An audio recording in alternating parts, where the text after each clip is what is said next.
Hi friends, welcome back. तो भैया news है, भारत ने 1 लाख किलो सोना अंग्रेजों से वापस लिया। अंग्रेजों से मतलब क्या है?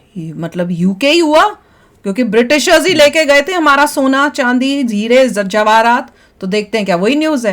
वीडियो शुरू करते हैं। वीडियो शुरू करने से पहले अगर आप चैनल पर नए हो और आपने अभी तक सब्सक्राइब नहीं किया तो जल्दी से पहले सब्सक्राइब के बटन और बेल आइकन को क्लिक कर लो, ताकि आपको हमारे सारे न्यू वीडियोस के नोटिफिकेशन मिल जाए जैसे हम अपलोड करें। अगर आपको वीडियो पसंद आता है प्लीज लाइक एंड शेयर। चलिए शुरू करते हैं। और कैसे लिया, किस तरीके से लिया, वो भी देखना बड़ा इंटरेस्टिंग होगा। तो चलो शुरू करें।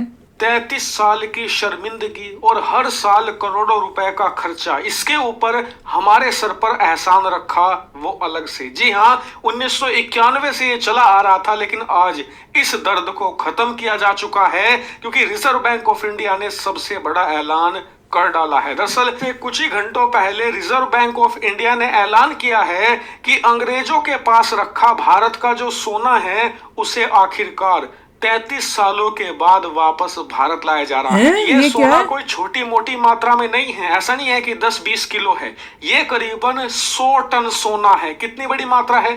दरअसल भारत के पास, यानी कि भारत सरकार के पास टोटल खजाने में करीबन 820 टन सोना है, और हम इंग्लैंड से करीबन 100 टन सोना अब वापस मंगा रहे हैं। इससे आप अंदाजा लगाइए कि ये कितनी बड़ी क्वांटिटी में सोना था, और अब आखिरकार बड़े प्रयासों के बाद इसे भारत वापस लाया जा रहा है और इसे रखा जाएगा ये तब से क्या हुआ है ऑफ इंडिया के वॉल्ट में। यानी कि अंग्रेजों की तिजोरी से निकलकर ये सोना वापस भारत और भारतीयों की तिजोरी में आने जा रहा है। लेकिन आपका सवाल होगा कि ये सोना है कौन सा और क्यों हमने अंग्रेजों के पास रखा हुआ था? क्या ये वो सोना है जो अंग्रेज हमसे लूट कर ले गए थे और वापस करने को तैयार है? तो जवाब है नहीं। दरअसल पूरे मामले की शुरुआत होती है सन 1991 से। उस समय आप जानते हैं कि भारत की आर्थिक हालात बद से बदतर हो चली थी। स्थिति इतनी बुरी हो गई थी कि हमें जरूरत का सामान दूसरे देशों से खरीदने के लिए अपना सोना गिरवी रखना पड़ गया था, और तभी से भारत का ये करीबन 100 टन सोना अंग्रेजों की तिजोरी में पड़ा था। कहां पर है तिजोरी? दरअसल ये है बैंक ऑफ इंग्लैंड में, जो कि स्थित है इंग्लैंड की राजधानी लंदन में, और वहीं पर स्थित है बैंक ऑफ इंग्लैंड और उसका वॉल्ट, जहां पर न सिर्फ भारत का बल्कि दुनिया के बहुत से देशों का सोना रखा जाता है। और इसके बदले में बैंक ऑफ इंग्लैंड सोना रखने वाले देशों से एक किराया वसूलता है या फिर सिक्योरिटी फीस लेता है। और आप जानकर हैरान होंगे कि पिछले 33 सालों से ये सोना भारत का बैंक ऑफ इंग्लैंड की तिजोरी में रखा हुआ था, और इसमें रखने के लिए भी हमें मोटी रकम चुकानी पड़ती थी हर साल बैंक ऑफ इंग्लैंड को एज ए सिक्योरिटी फी। यानी कि वो हमारे सोने की रखवाली करने के लिए हर साल करोड़ों रुपए हमसे वसूलते थे। और बात सिर्फ पैसों की या सोने की नहीं है, बात इज्जत की भी है। हमारा सोना दूसरे देशों की तिजोरी में पड़ा हुआ था। इससे दुनिया भर में संदेश जाता था कि भारत अपने आप को सुरक्षित नहीं मानता, ये लोग अपना ही सोना सुरक्षित नहीं कर पाते, ये लोग अपने देश और देशवासियों को कैसे सुरक्षित रख पाते होंगे। इसके अलावा इंग्लैंड हम पर एहसान भी रखता था कि देखिए, आपके सोने की रखवाली हम लोग करते हैं, आपका खजाना हम संभालते हैं, आपका देश तो अपना खजाना भी नहीं संभाल पाता। और उससे भी हैरानी की बात तो ये है कि 33 साल बीत गए, 1991 से 2024 आ गया, इतनी सरकारें बदली, किसी ने मोदी जी ने किया कि इस सोने को सुरक्षित भारत लाया जाए और भारत और भारतीयों की तिजोरियों में रखा जाए। नहीं, इज्जत वापस आ रही है हमारी। आखिरकार सरकार को इसकी सुध आई है, और अब रिजर्व बैंक ऑफ इंडिया को आदेश दिए गए हैं कि इस सोने को वापस भारत लाया जाए, और आरबीआई यानी कि रिजर्व बैंक ऑफ इंडिया का जो वॉल्ट है, जो तिजोरी है, में इसे रखा जाए, ताकि हम जो करोड़ों रुपए सालाना इंग्लैंड को देते हैं वो बंद हो, इनका एहसान बंद हो, और साथ ही दुनिया भर में ये कॉन्फिडेंस जाए कि भारत अपने आप को संभालने के लिए पूरी तरीके से तैयार है। लेकिन ये पूरी पिक्चर नहीं है, ये तो सिर्फ ट्रेलर है। पूरी पिक्चर तो अब मैं आपको दिखाता हूं। दरअसल ये सिर्फ अकेला सोना नहीं है जो देश से बाहर स्थित है। आप जानकर हैरान होंगे कि भारत के पास टोटल 824 टन सोना है, उनमें से सिर्फ और सिर्फ 308 टन सोना ही भारत में रखा हुआ है।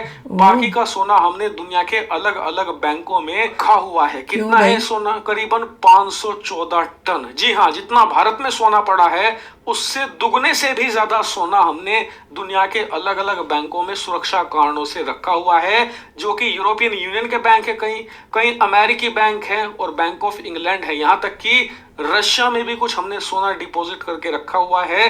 लेकिन बताया जा रहा है कि अब सरकार ने कमर कस ली है और सारा का सारा सोना स्वदेश लाया जाएगा। हालांकि फिर भी सवाल उठता है कि अब तक 33 सालों में जितनी भी सरकारें आई, जितने भी प्रधानमंत्री बने, किसी ने भी इस ओर ध्यान क्यों नहीं दिया? क्योंकि ये सिर्फ सरकार का नहीं, देशवासियों की मेहनत की कमाई का सोना है। ये हमारे सरकारी खजाने में होना चाहिए था, ये दूसरे देशों के खजानों में कर क्या रहा। कमाल की न्यूज थी। मुझे लगा था जो लूट के लेके गए शायद वो वापस आ रहा है, ये वापस मतलब देखिए लूट का कॉन्सेप्ट ये था, वो कह रहे हैं कि वॉर है, वॉर में तुम हार गए, जो जीता वो लेके चला गया। वाह। और उसका कहने का मतलब ये है कि अगर फ्यूचर में कभी वॉर होती है तो आई गेस जब वो हारेंगे तो उनका माल लेके चले जाएंगे। That is what it means, right? कि हर बात में बोलते हैं वो तो वॉर थी, वॉर में जो जीता वो ले गया। चलो कोई नहीं। कोहिनूर की बात होती है तो यही बात आती है कि ना हम किसी को सॉरी बोलेंगे, ना हम किसी को कुछ बोलेंगे, क्योंकि war is war. So that is what it was. अब इसमें जो है ठीक है कि इंडिया ने डाइवर्सिफाई किया हुआ था, जगह जगह रखा हुआ था, मगर उसका पैसा बहुत देना पड़ता है, इंश्योरेंस का, सेफ्टी का, सिक्योरिटी का, इतना सारा। तो अब इंडिया कह रहा है कि अब हम काफ़ी सिक्योर हो गए हैं और हमें ज़रूरत नहीं है वो रखने की, तो सब वापस लेके आओ, विच इज़ गुड। अब हम ये भी करेंगे, मोदी जी कहेंगे अगर किसी और नेशन को सिक्योरिटी चाहिए हमारे तो पास रखो। एग्जैक्टली। तो ये अच्छी सोच है कि हम रखते थे, अब टाइम आ गया कि और लोग हमारे, जब पूरे वर्ल्ड की 3rd लार्जेस्ट इकॉनमी बनने वाले हैं तो सब लोग रखना शुरू करेंगे कि वर्ल्ड की 3rd लार्जेस्ट इकॉनमी है, यहाँ पे थोड़ा रख दो, थोड़ा यहाँ रख दो। तो वही हो रहा है, विच इज़ वेरी नाइस। नहीं, और करेक्टली स्पीकिंग कौन रखवाता है किसी और के पास अपना सामान? जो वीक कंट्री होगी, जो कमजोर इंसान होगा, वही करता है ना। हम कहाँ से कमजोर हो गए? हम अपना देश का पैसा क्यों बाहर रखेंगे? क्या हमारे पास इतनी ताकत नहीं है कि हम अपनी चीजों को खुद से क्यों रख सकें कि हमें बाहर रखवानी है? देखिए मोदी जी हमेशा एक बात कहते हैं कि ये सब चीज़ें इसलिए पॉसिबल हो रही है क्योंकि कंट्री बहुत ही पावरफुल हो रही है। लोगों की मेहनत से ये सब हो रहा है, एक इंसान की मेहनत से नहीं होता। वो यही कह रहे हैं कि कंट्री का जब हर बंदा मेहनत कर रहा है तो उससे आपका जीडीपी ऊपर जा रहा है, आप 3rd पोजीशन में आने वाले हैं टोटल जीडीपी में। वो स्ट्रेंथ जो है, एक लीडर ने तो सिर्फ पॉलिसी चलाई थी, आगे काम करने वाले तो लोग हैं। जब लोग अच्छे से काम कर रहे हैं उन पॉलिसीज़ पे, तो ये रिजल्ट आ रहा है। तो ये पूरा आप कह सकते हैं कि देशवासियों की मेहनत का नतीजा है कि कंट्री बहुत आगे जा रही है और अपना माल वापस ला रही है। इनफैक्ट अगले स्टेप में और लोग भी इंडिया में रखेंगे अपना माल और हम उनसे पैसा लेंगे सिक्योरिटी का। बिल्कुल। और इससे दिख रहा है कि अपने देश की जो ग्लोरी है वो वापस आ रही है। दुनिया को दिख रहा है कि हमारा देश ताकतवर बन रहा है। और अब तुम जो देश अपने आप को बड़ा समझते थे ना, अब उनको रियलाइज हो रहा है कि इंडिया उनके इक्वल आ रहा है।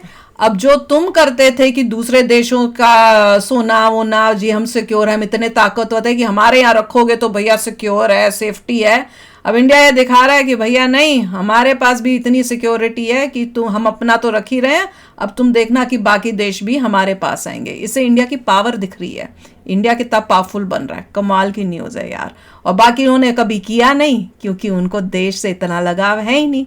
वो उनकी वो सोच ही नहीं थी कि हमने दुनिया में अपने देश को ऊंचा नाम देना है, ऊंचा दिखाना है कितना पावरफुल है। ये एक और वो स्टेप है जिससे अपनी ग्लोरी आई है। तो कमाल की न्यूज़ है यार। तो चलो अभी शेयर करना अपने थॉट्स, चलते हैं, मिलेंगे नेक्स्ट वीडियो में बहुत ही जल्द। Till then take care and bye bye. तो अगर आप मेरे इस चैनल पे नए हो तो जल्दी से सब्सक्राइब के बटन को हिट करो और बेल आइकन को क्लिक करो ताकि आपको मेरा जब नया वीडियो मैं लगाऊं आपको उसके बारे में जल्दी से पता चल जाए।